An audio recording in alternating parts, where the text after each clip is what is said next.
Ini adalah permintaan dari para ibu-ibu muslimat, yakni tentang, mohon maaf, tentang poligami, Kiai.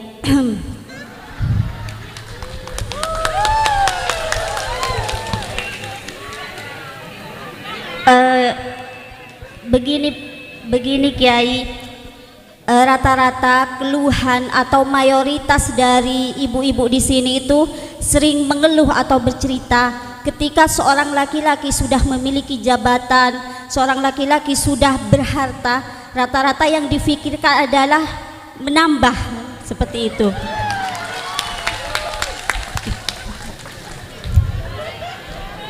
Dan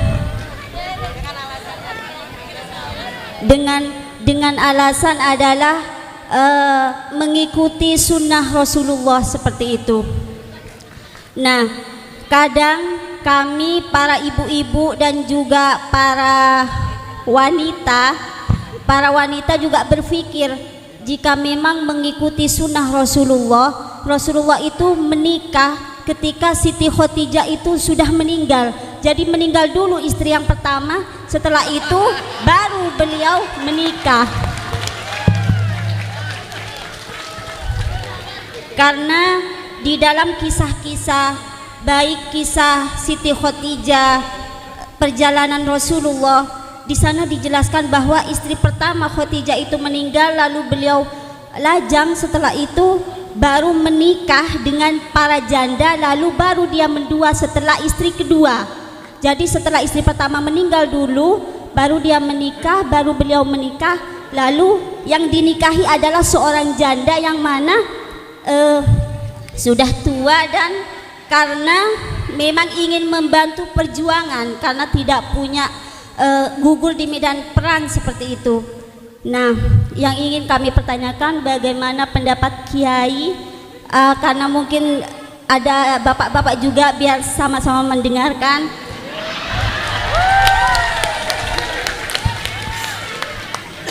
Pendapat Kiai tentang poligami. Dan ini Kiai, apakah benar bahwasanya ini adalah sebuah pahala yang luar biasa, yang dengannya, yang ikhlas seorang istri itu tidak ada pahala paling besar? Apakah itu benar Kiai seperti itu? Cukup sekian. Assalamualaikum warahmatullahi wabarakatuh.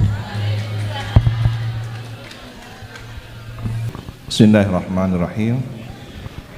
Pertanyaan yang luar biasa ini.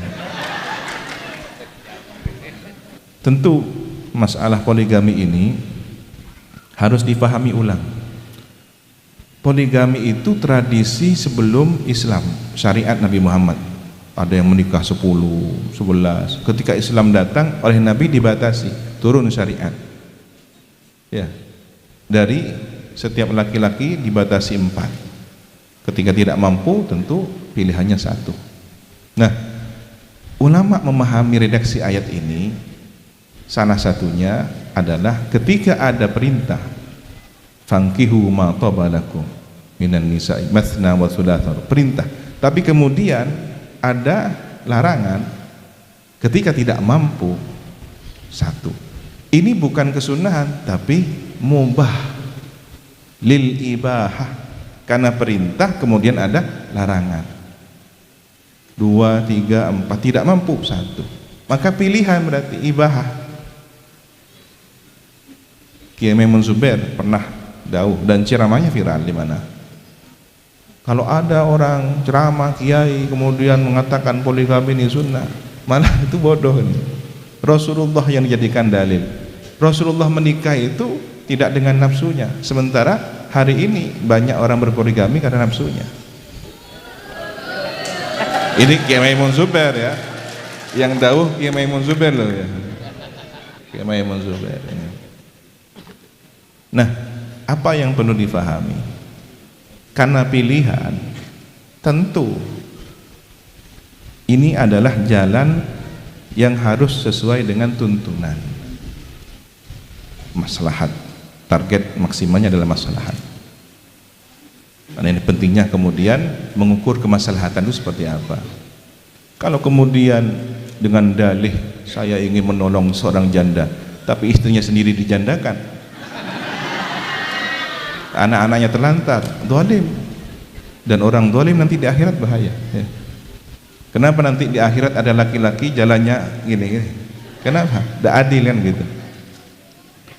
Jadi harus melihat sisi positif negatif. Bagi yang mampu berbuat adil, diberi kemudahan untuk melakukan itu, pilihan dia.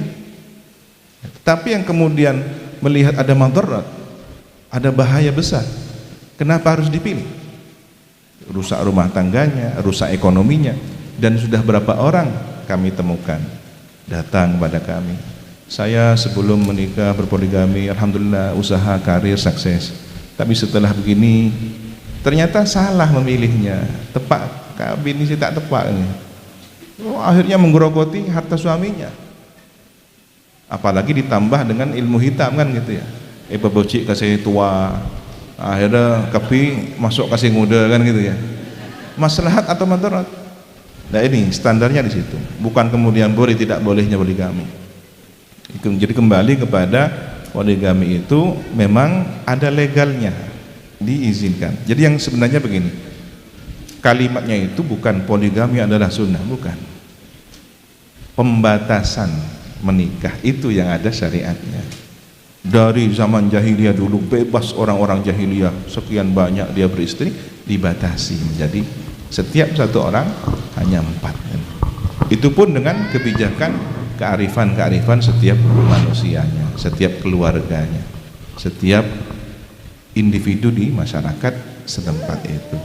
Ini yang bisa kami jawabkan, mudah-mudahan bermanfaat dan barokah. Assalamualaikum warahmatullahi wabarakatuh. Waalaikumsalam warahmatullahi wabarakatuh.